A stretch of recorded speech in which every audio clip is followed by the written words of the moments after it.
वसुदेवसुतं देवं कंसचाणूरमर्दनम्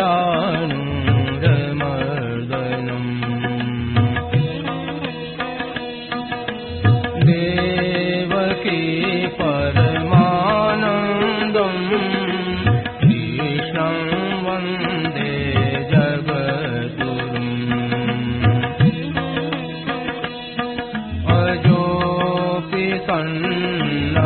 सन्नव्ययात्मा भूतानामीश्वरोऽपि सन् प्रकृतिं स्वामधिष्ठाय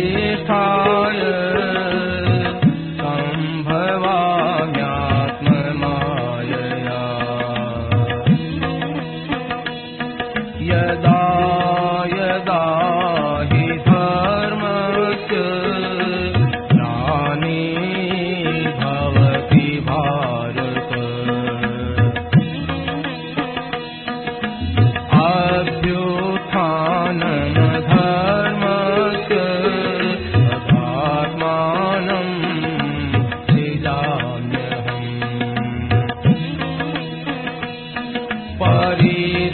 परित्राणाय साधूनां विनाशाय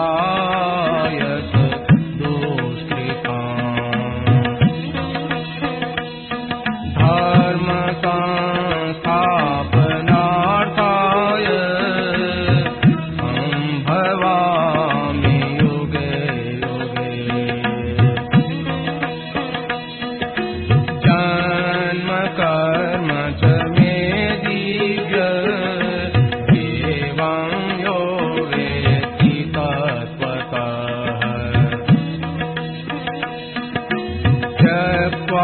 देहं पुनर्जन्म नयति मामेति सोऽर्जुन वीतराग भय क्रोधा मन्मया मामुपाश्रिताः बहवो ज्ञान तपसा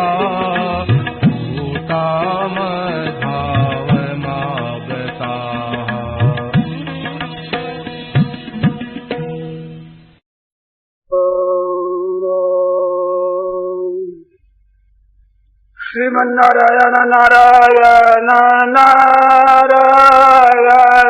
श्रीमन्नारायण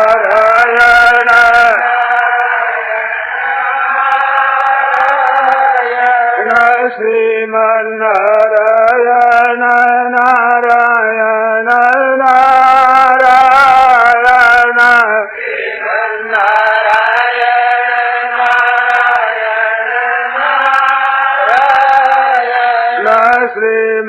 श्रीमन्नारायण नारायण नारायण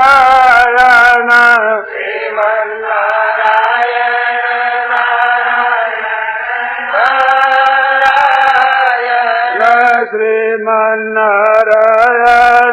नारायण नारायण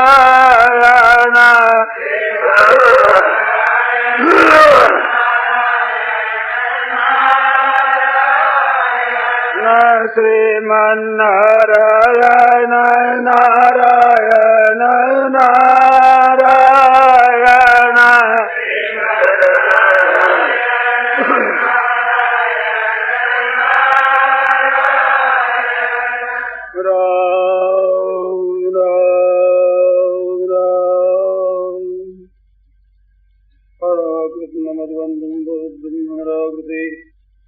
सौन्दर्यसार सर्वस्वं वन्दे नन्दात्मजं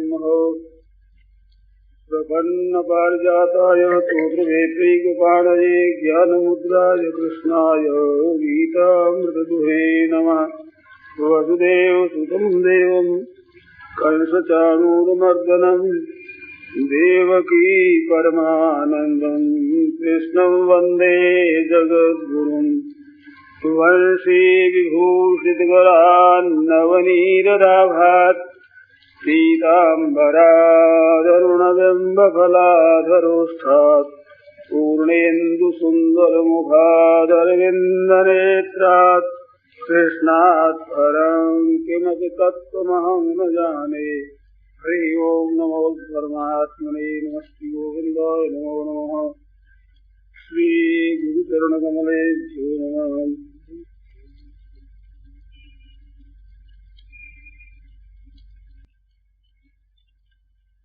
नारायण नारायण नारायण नारायण नारायण नारायण।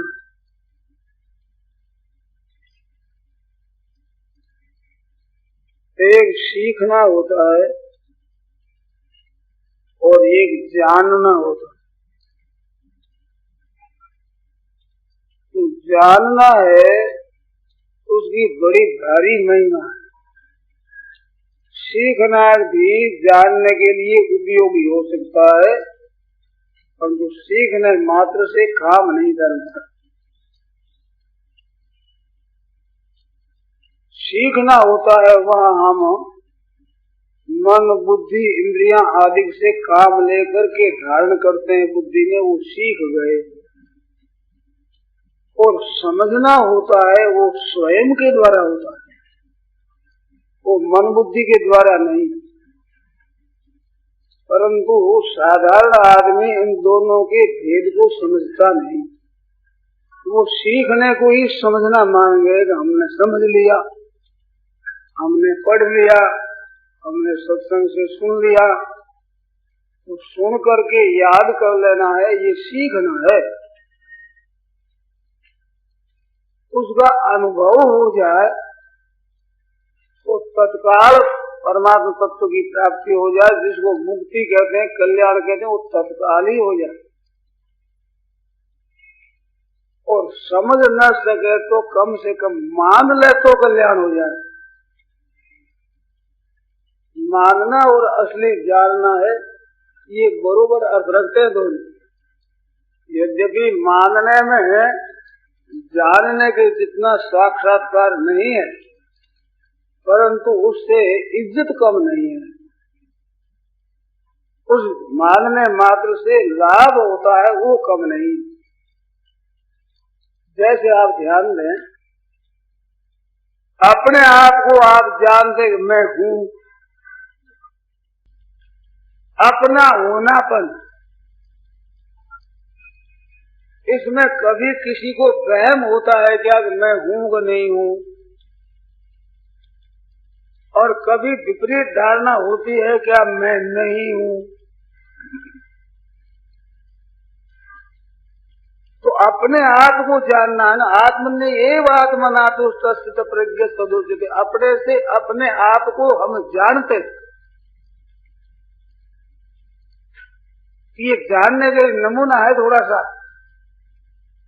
बाधा क्या है कि जैसे अपने आप को जानते हैं ऐसे ही संसार को भी मानते हैं और उसमें आकर्षण होता है। इस वास्ते हम फंसे रहते हैं। और मानना किसको कहते हैं? मानना नाम परमात्मा है, ऐसा मान लें। तो ये दृढ़ता से मान लें तो जानने के जैसा फल होता है। जैसे प्रहलाद जी महाराज ने सब जगह परमात्मा है ये मान लिया, ठीक दृढ़ता से मान लिया, तो मानने से उनको सब जगह वही दिखने लग गया।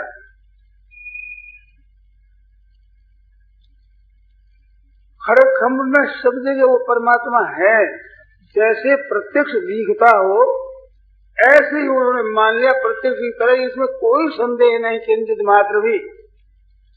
ऐसे परमात्मा को मानना है और स्वयं को जानना है। इन दोनों में से किसी बात को ठीक तरह कर लो तो मुक्ति में संदेह नहीं, कल्याण में संदेह नहीं।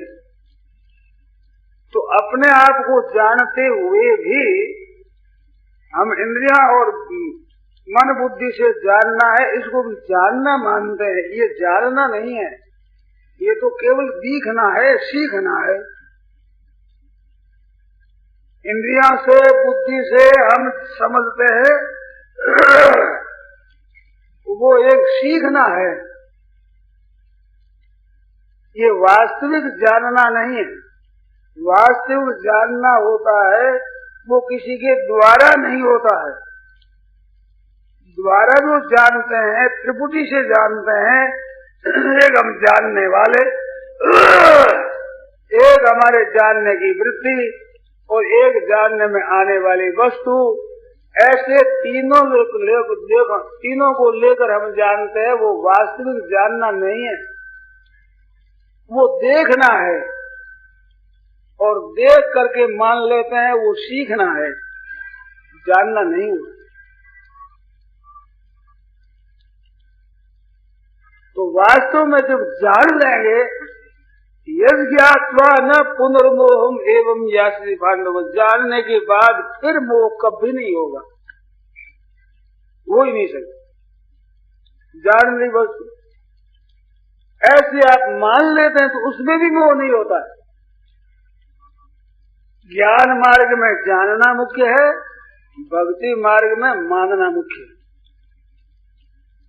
तो दृढ़ता से मान लेने पर जैसा ज्ञान का फल है वैसे ही फल होता है। तो जानना है वो ठीक तरह से खुद से जानना, सुन करके और हम उसको याद कर लेते हैं, ये सीखना हुआ, और सुनते हैं, ये देखना हुआ। कानों के द्वारा शब्दों को देखते हैं, नेत्रों के द्वारा रूप देखते हैं, स्पर्श के द्वारा कठिन कोमल आदि स्पर्श को देखते हैं, और रसना के द्वारा रस को हम देखते हैं, खट्टा मीठा आदि। नाक के द्वारा सुगंधी दुर्गंधी को हम देखते हैं। तो देखने के हमारे जो यंत्र है, औजार है, इंद्रियां है, ये सहायक होती है।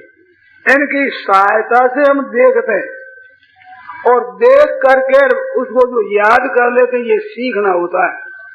तो शास्त्र पढ़ लो तो वो क्या होता है, दिखना और सीखना होता है। याद है सब कुछ, पर वो यादगिरी जब तक नहीं जानेंगे, नहीं मानेंगे, तब तक काम नहीं देगी। वो भी एक तरह से संग्रह हुआ। संग्रह जैसे धन का कोई संग्रह कर लेता है, वो धनी कहलाता है।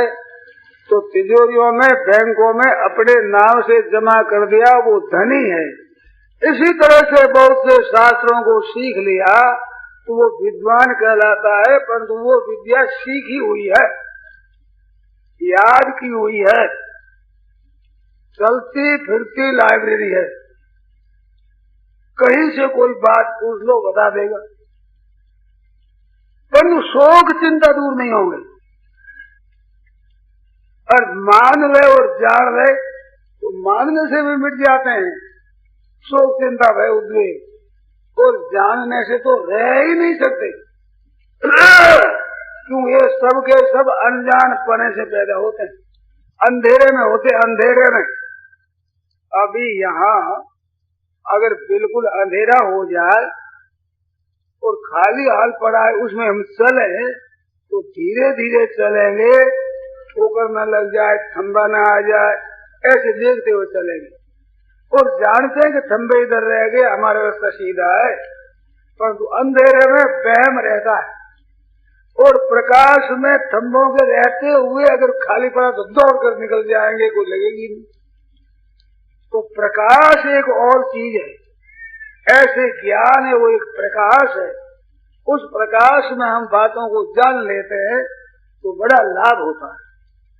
ऐसे ही मानने मात्र से लाभ है। जैसे ये बम्बई है, ऐसा हमने जान लिया, ये जानना नहीं है, मानना है। बम्बई को ढूंढोगे तो बम्बई मिलेगी नहीं कभी, 3 काल में भी। कोई खोजने लगेगा, हम बम्बई को खोजते हैं, एक एक मकान को ढूंढो, एक एक ईंट का टुकड़ा टुकड़ा ढूंढ लो, बम्बई नहीं मिलेगा। तो क्या है, बम्बई है ऐसा माना है, जानने में क्या मिले, परंतु उसमें संदेह नहीं होता, इसको याद करना नहीं पड़ता, ये याद रहती। जैसे मैं ब्राह्मण हूँ, मैं क्षत्रिय हूँ, वैश्य हूँ, शूद्र हूँ, मैं पुरुष हूँ, मैं स्त्री हूँ, ये याद किया हुआ ऐसा पक्का है कि भूलता नहीं है। अमुक का बेटा हूँ तो उसका बेटापन याद न करे, 10 वर्ष भी याद न करे, मैं जब याद करूँ वैसे ही वैसे मिले, वही मिलता है। मैं तो अमुक का लड़का हूँ, अमुक जाति है, तो ये मानना है। ऐसे प्रभु को मान लिया जाए तो बेड़ा पार है, और जाने तो कहना ही क्या है। तो आज एक बात जानने के लिए कहने का मन करता है, आप ध्यान दे करके सुनेंगे और बुरा न मानेंगे, नाराज नहीं होंगे, मेरी बात को जानने के लिए उत्कंठित हो जाए, आज समझ में आ जाए तो ठीक, और नहीं तो फिर पूछें, बार बार पूछें। आप पूछते हुए न उकतावे, मैं कहता हुआ न उकताऊं, तो जरूर जान जाए उस बात। तो आपके विरुद्ध बात कह रहा, सबके नहीं, ज्यादा तादाद में आप लोग हैं, उनके मन से बिल्कुल विपरीत बात कहता हूं। संसार में अगर कोई रद्दी चीज है तो पैसा है, पैसे के समान कोई रद्दी चीज नहीं है।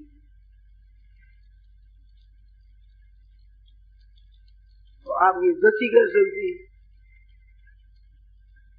सभी काम पैसे से होते हैं, तो काम पैसे से होते हैं हम मानते हैं, परंतु पैसा स्वयं काम आता है क्या? किसी वस्तु के द्वारा काम आता है, किसी क्रिया के द्वारा आता है, किसी मनुष्य के द्वारा आता है। तो वस्तुओं काम आती है स्वयं, रुपया स्वयं काम नहीं आता। आपके जीवन के लिए स्वयं रुपये काम के नहीं, रुपयों के द्वारा हम चीज ले लेते हैं, तो रुपये एक साधन है, साध्य नहीं है। ध्यान दें, एक आदमी को रुपये दे दिए जाए, हजारों, लाखों, करोड़ों, और चांदी और सोने के ढेर पर खड़ा कर दिया जाए, परंतु अन्न, जल, वस्त्र आदि न दिया जाए, तो कितना दिन जिएगा? और एक को अन्न, जल, वस्त्र आवश्यक चीज देते रहो, रुपया का नाम मत सुनाओ, दर्शन भी मत कराओ, उम्र भर कभी वो जी जाएगा कि मरेगा? खुद जी जाएगा। अन्न जल देते रहो, अन्न जल वस्त्र, जिससे संसार शरीर काम आने वाली वस्तु, काम आने वाली वस्तु मिल जाएगी तो वो जीता रहेगा। पर काम आने वाली वस्तु न मिले और केवल रुपये मिल जाए, उसे जी नहीं सकती। वस्तुओं के लिए रुपयों की जरूरत है, रुपयों के लिए वस्तुओं की नहीं। वस्तुएं जीवन के उपयोगी है। हम जो जी रहे हैं, इस शरीर से हम काम कर सकते हैं कि वो शरीर के जो निर्वाह है, वो निर्वाह वस्तुओं से होता है। तो वस्तुएं बहुत बड़ी है, सिक्के से वस्तु का बहुत बड़ा मूल्य है, और वस्तु से व्यक्ति का बड़ा भारी मूल्य है, और व्यक्ति से विवेक का मूल्य है, और विवेक से सत्य का मूल्य है, और सत्य की प्राप्ति होने के बाद करना और जानना और पाना कुछ बाकी नहीं रहता। ये तत्व जानने का। तो रुपयों को आदर हम देते हैं किस जगह? कि वस्तुओं के लिए तब तो है ठीक, और वस्तुएं बिक जाए, कुछ भी पास न रहे, रुपयों का अगर संग्रह करते हैं पूरा, तो सज्जनों क्षमा करना, बुद्धि मारी गई। रुपयों के लिए सब उद्योग किया जाए, रुपयों का संग्रह, और उस संग्रह में भी रुपयों की संख्या बढ़ाई जाए, संख्या, वो क्या काम आवेगी? आफत में काम आवेगी, चोर डाकुआर लगेगी, इंक्वायरी हो बड़ी मुश्किल हो जाएगी। अगर वो नहीं रहेगी तो पागल हो जाओगे, पास में रहेगा तो अभिमान आ जाएगा, तो दम्भो दर्पो अभिमान से आदमी संपत्ति आवेगी। तो वैसे काम की चीज है अपनी जगह। पहले ही माफी मांग ली, फिर भी कहता हूँ आप क्षमा करना। जूती बड़ी भारी काम की चीज है, क्योंकि इतने शरीर को लिए फिरती है, कांच है, कंकर है, कांटा है, लगता नहीं, हमारे रक्षा होती है। जूती के बिना चलना बड़ा कठिन होता है। इस बात से जूती काम की है, पर सिर पर लेने की काम की है क्या?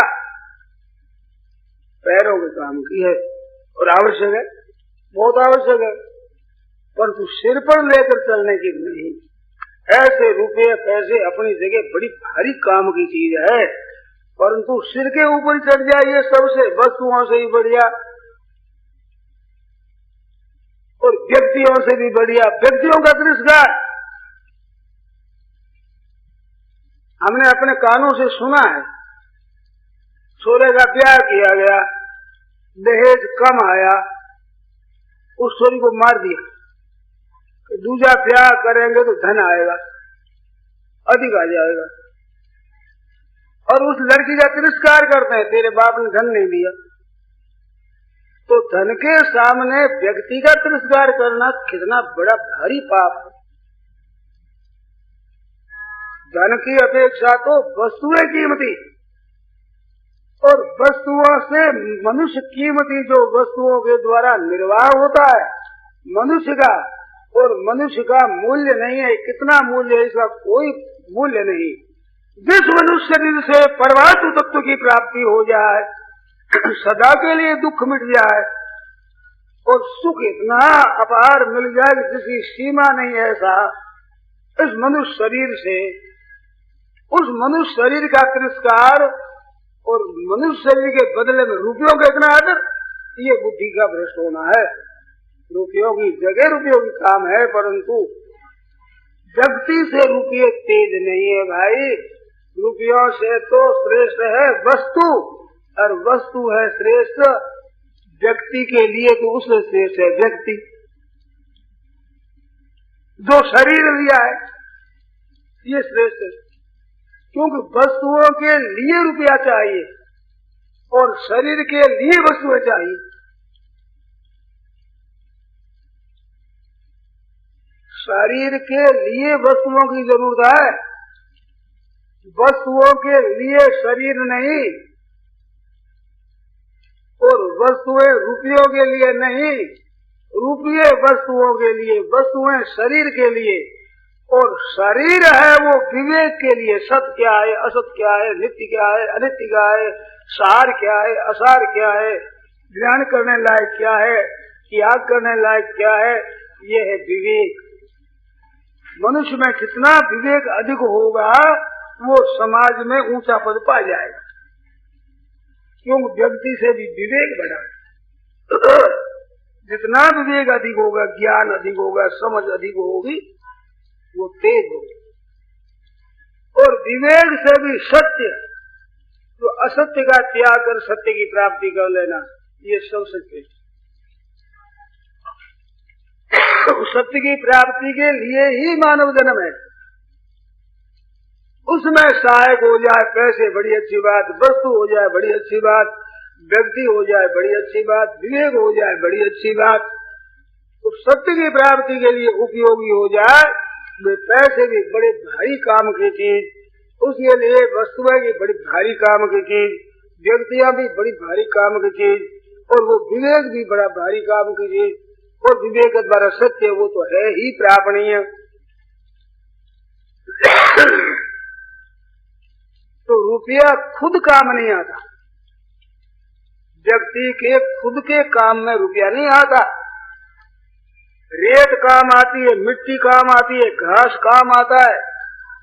और सज्जनों, मनुष्य टट्टी भेज देता है, वो मैला भी सूअर आदि के काम आता है। रुपये खुद काम किसी के नहीं आते। रुपयों से किसी का भी जीवन नहीं चलता। सूअर का जीवन चलता है मेले से।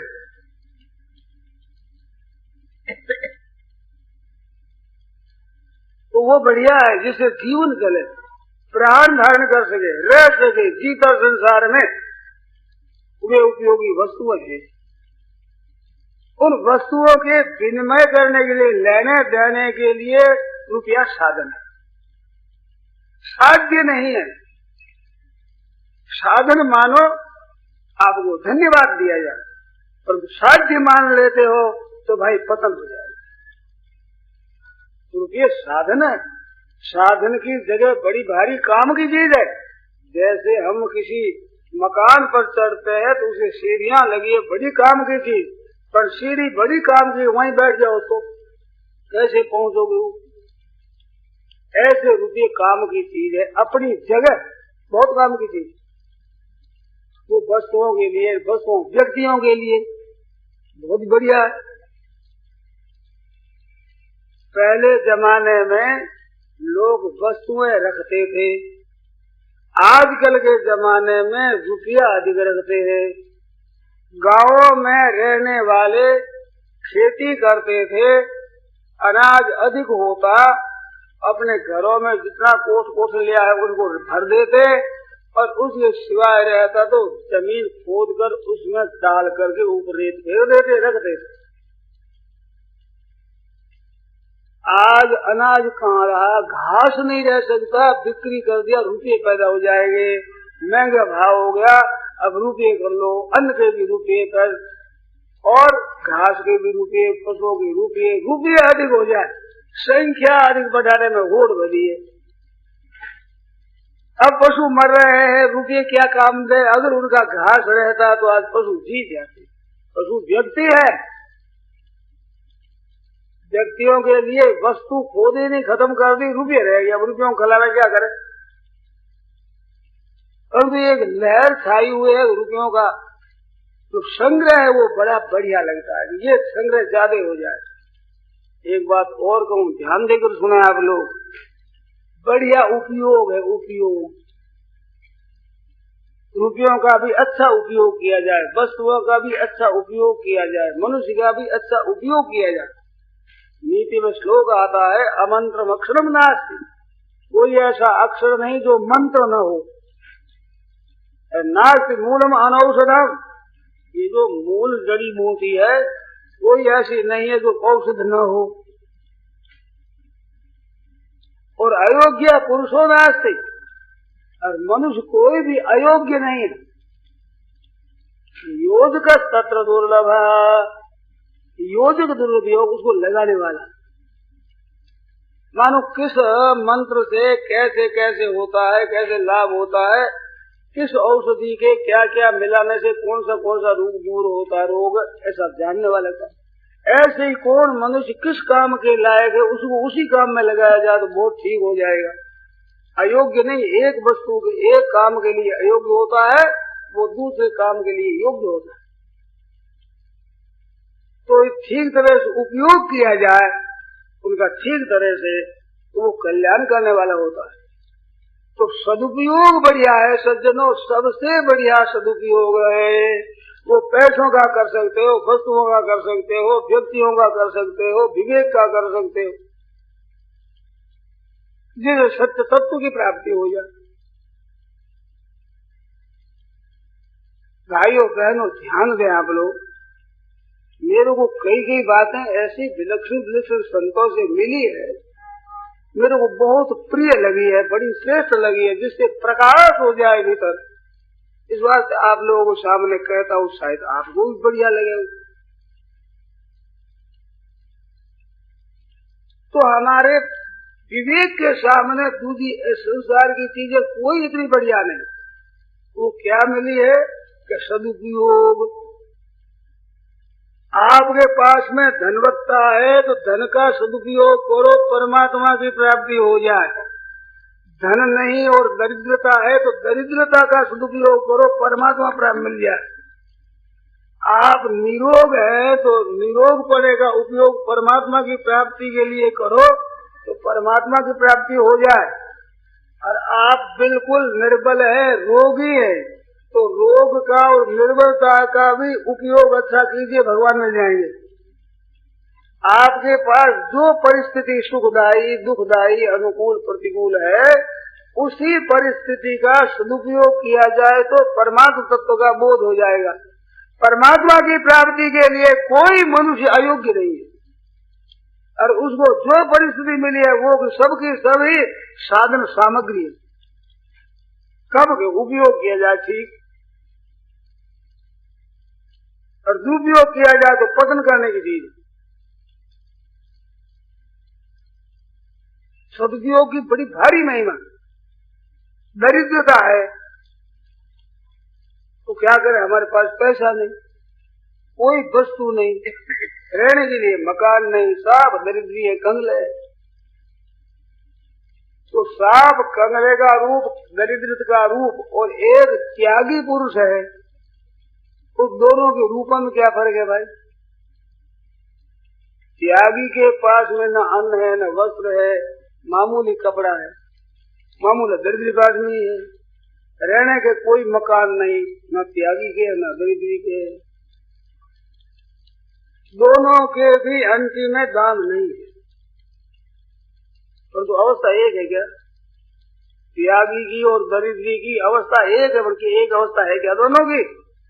एक को अन्न मिला नहीं, एक ने एकादशी किया, अन्न खाया नहीं, भूखे दोनों बरोबर है, परंतु अन्न नहीं मिला, और एक उपवास किया कि आज भोजन करेंगे नहीं, भोजन खाया नहीं, तो भोजन रहित तो भूखे दोनों हैं, और दोनों की अवस्था एक है क्या?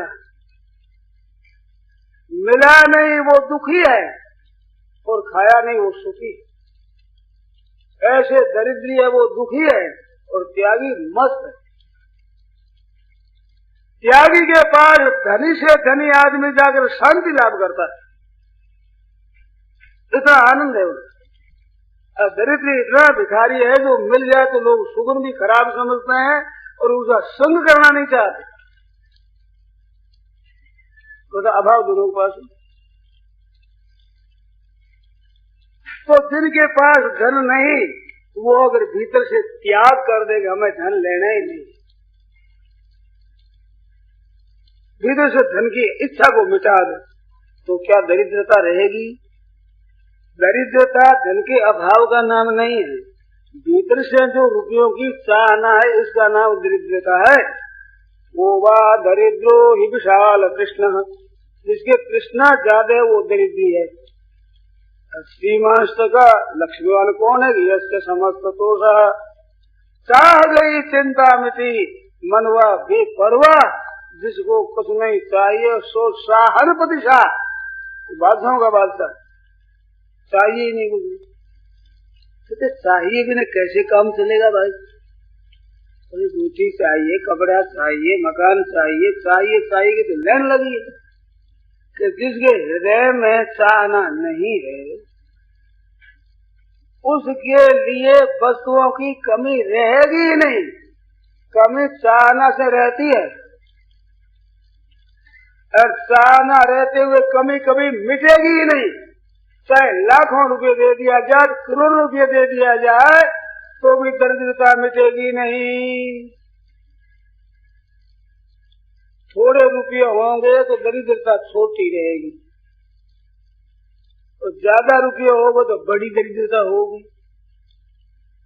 साधारण घरों में रहने वाले गांव के आदमियों को कभी भी लाख का घाटा लगता ही नहीं, पीढ़ियों में लाख का घाटा नहीं लगा उनको,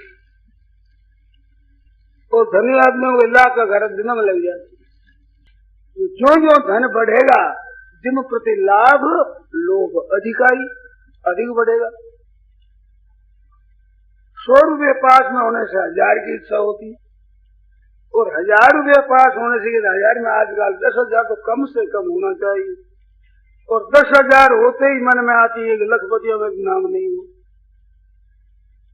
अरे 1 लाख रोकड़ में 1000 रुपया पास में। जब रोकड़ में लाख रुपये होंगे तो बाहर का वैभव भी काफी होगा। वो लाख रुपया होने पर करोड़पति होने की इच्छा होती है, तो 100 के 1000 की इच्छा, 900 का घाटा, 1000 के 10,000 की इच्छा हो तो 9,000 का घाटा, और 10,000 वाले लाख चाहिए तो 90,000 का घाटा। और 1 लाख हो जाए तो 10 लाख पर नहीं करेगा, करोड़पति हो जाओ, और 99 लाख का घाटा है। घाटा बढ़ा रुपया, धन बढ़ा। मूल धन संग्रह करके रख लिया लाख रुपये, अब मूल में से अगर 10,000 भी खर्च हो जाए तो थोड़ा से लड़ता है, तुम कमाओ और खाओगे। मूल धन खर्च करते हो, अकल नहीं तुम्हारे में। कमाओ और उसमें बढ़ाओ तो ठीक बात है, मूल धन खाते तो मूल धन क्या करो, आग लगाओगे। दरिद्रता का उपयोग भीतर से रुपयों की इच्छा का क्या करें।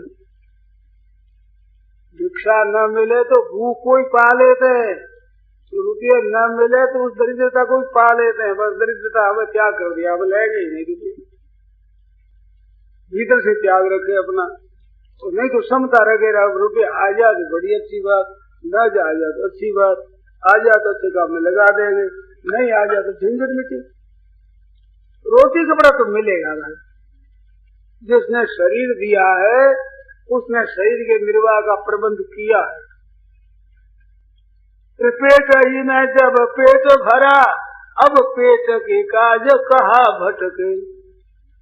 अपनी अपनी माँ के पेट में थे भाई बहन, हरे सोचो उस समय में पेट भरता था, वो पलकर बड़े हुए, खुराक मिलती थी कि नहीं वहाँ, वो कौन सा उद्योग करते थे साहब। और जन्मने के बाद दूध मिला, उसमें कोई हमने परिश्रम किया है क्या। भगवान की तरफ से दूध का प्रबंध कैसा, अधिक गर्म मिले तो सूर्य का मुंह होता है बड़ा नरम, ढल जाए, तो ठंडा मिले तो वायु हो जाए, न ठंडा न गर्म, ठीक ठीक चाहिए।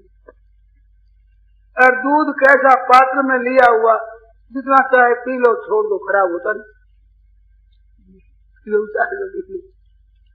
और दूध देने वाली पिलाने वाली माँ स्वयं गोदी में लेकर पिलाएगी अथवा सो जाएगी पिलाएगी। गर्भ घुस गया हमारे ही। कैसा प्रबंध है परमात्मा। दांत नहीं तब दूध दिया, अब दांत दिए कहा अन्न न दही है। क्यों दिए दांत, क्या चबा में बताओ। तो भगवान कहते हम मान गए, दान दे दिया। दांत नहीं था, कहाँ से चबा बेचारा, इस बार दूध दे दिया, बस की जाओ मौज। और पलते थे ये भाई बहन, हम सब के सब माता के दूध से पले रहे हैं। कहूँ का मिल गया और किसी का मिल गया, दूध से तो वो प्रबंध भगवान का किया हुआ है। ऐसे भगवान वस्तुओं का प्रबंध करते हैं, तो धन न होने पर भी प्रबंध होता है। सज्जनों क्या कहे, आपकी बात समझ में आवे न आवे, आप माने न माने, धन आप नहीं रखेंगे तो आपके निर्वाह की वस्तुओं की कमी नहीं रहेगी।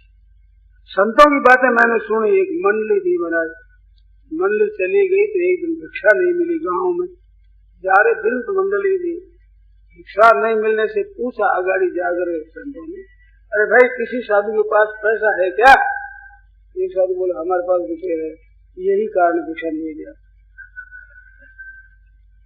नहीं तो भिक्षा कैसे नहीं मिले, पास पैसे रहते इस बार नहीं मिलते,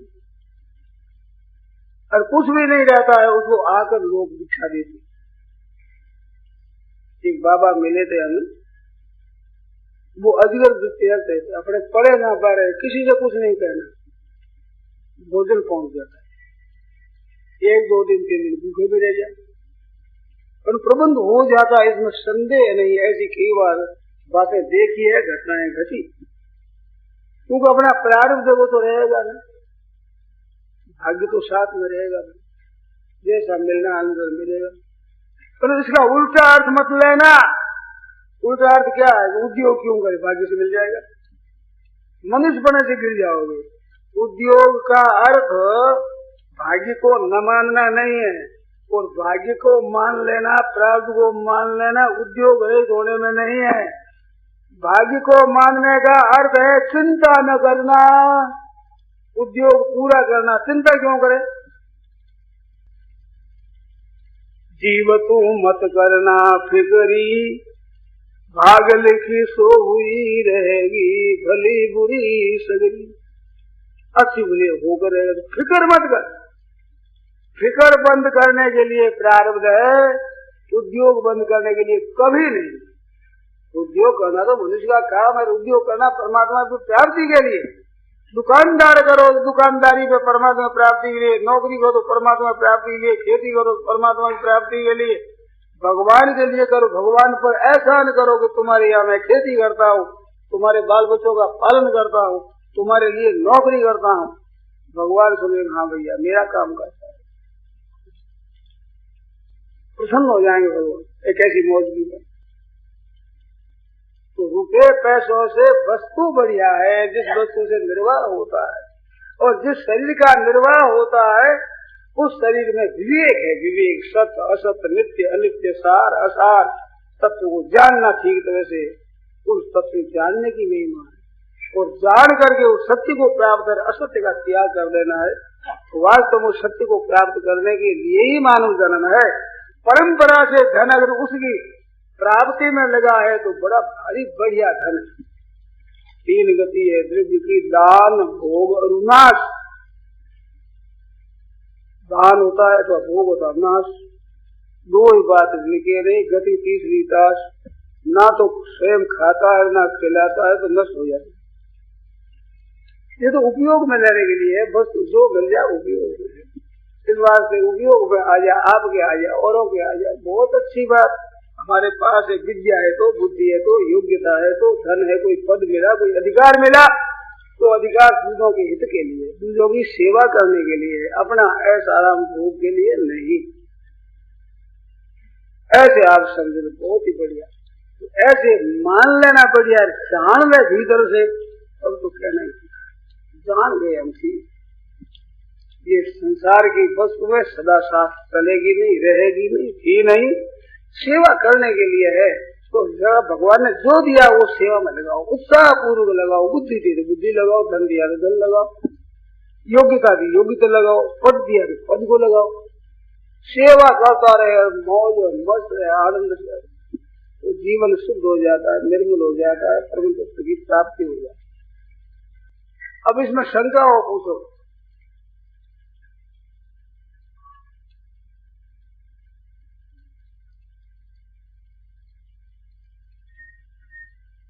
नारायण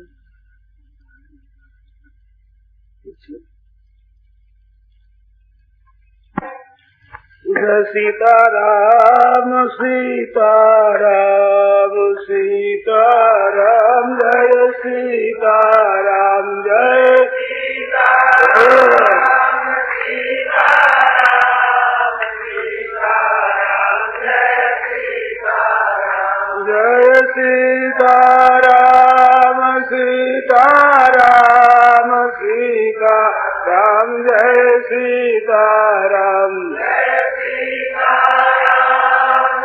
सीताराम सीताराम, जय सीताराम जय सीताराम सीताराम सीताराम, जय सीताराम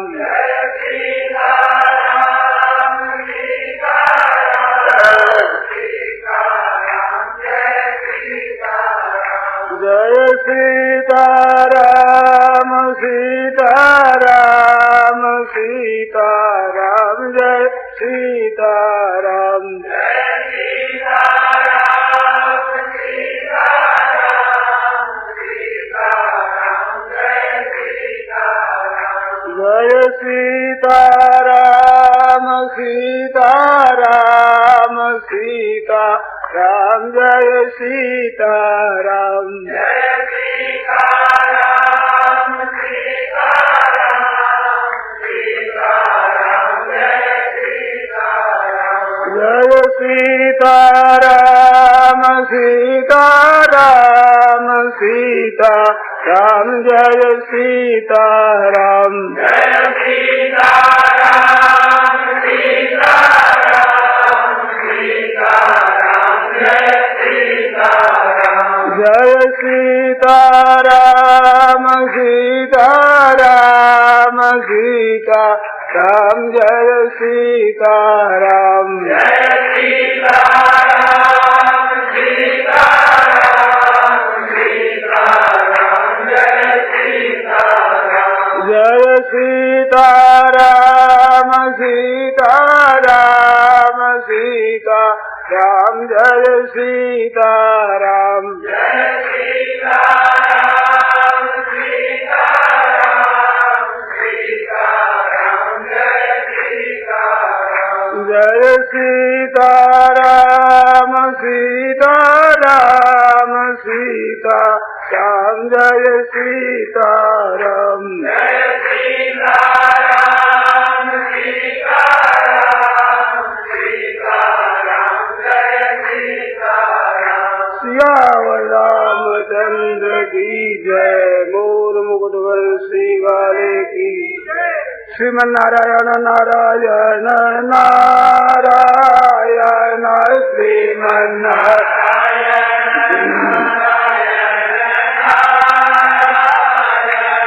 श्रीमन नारायण नारायण नारायण